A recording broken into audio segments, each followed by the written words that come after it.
Hi friends, எப்படி இருக்கீங்க? நல்லா இருக்கீங்களா? நான் தான் உங்கள் தியாகு பேசுகிறேன். ஃப்ரெண்ட்ஸ், இப்போ பார்த்தீங்கன்னா நம்ம சென்னையில் டாட்டா மோட்டார்ஸில் ஒர்க் பண்ணிகிட்ருக்கேன்.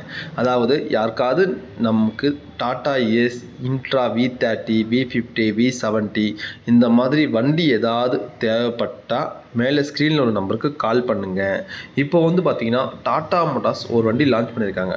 அதாவது டாட்டா ஏஸ் ப்ரோ. ஓகேங்களா? அதாவது சின்ன வண்டி.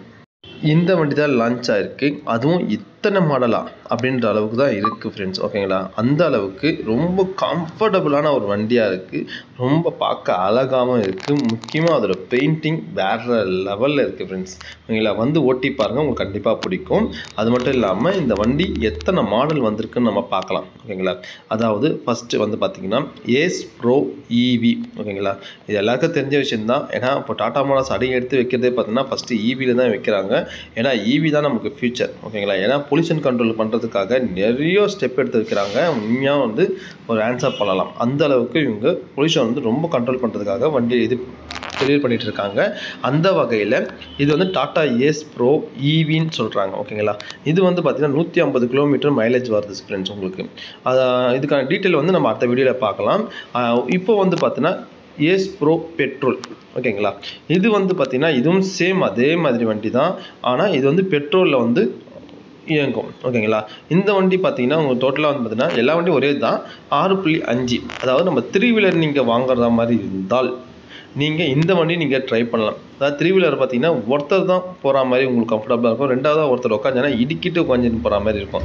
பட் இந்த வண்டியில் பார்த்தீங்கன்னா உங்களுக்கு மொத்தம் 2 பேர் வந்து கம்ஃபர்டபுளாக வந்து உட்காந்துட்டு போகிற மாதிரி தான் இருக்குது. அந்தளவுக்கு வண்டி பர்ஃபெக்டாக இருக்குது ஃப்ரெண்ட்ஸ். ஓகேங்களா?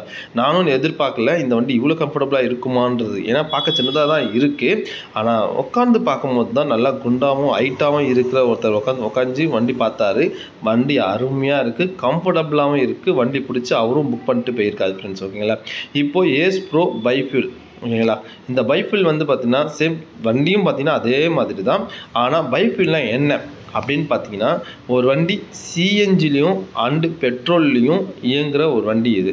அதாவது அதுக்கு பேர் தான் பைஃபியூல். 2 ஃபியூலில் வந்து பார்த்தா இயங்குதுனால உங்களுக்கு பைஃபியூல் சொல்கிறாங்க.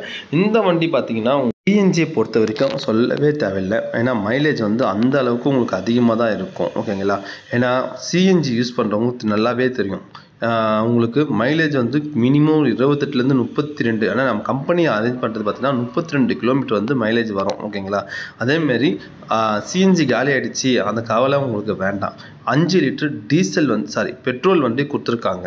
அந்த பெட்ரோல் வந்து பார்த்திங்கன்னா உங்களுக்கு சம்டைம் சிஎன்ஜி காலி ஆகிடுச்சு யூஸ் பண்ண முடியல அப்படின்னு வரும்போதும் நீங்கள் பெட்ரோலை வந்து யூஸ் பண்ணிக்கலாம். ஓகேங்களா?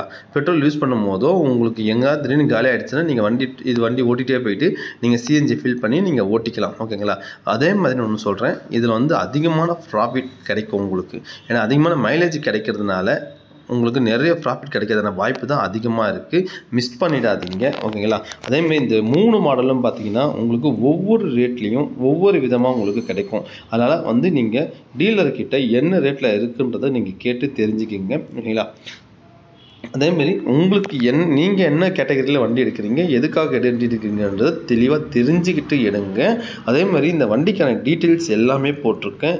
அதாவது ஏஸ் ப்ரோ பெட்ரோல் வண்டிக்கான டீட்டெயிலும் போட்டிருக்கேன். எல்லாமே டயர் சைஸ் என்ன உங்களுக்கு எல்லாமே இதிலே போட்டிருக்கேன். நான் அடுத்த வீடியோலையும் பார்த்தீங்கன்னா ஒவ்வொரு வண்டியும் தனித்தனியாக வந்து டயர் சைஸ் என்ன, உங்களுக்கு மைலேஜ் என்ன வரும்ன்றது வரைக்கும் எல்லாமே நான் அப்டேட் பண்ணுறேன். ஓகே.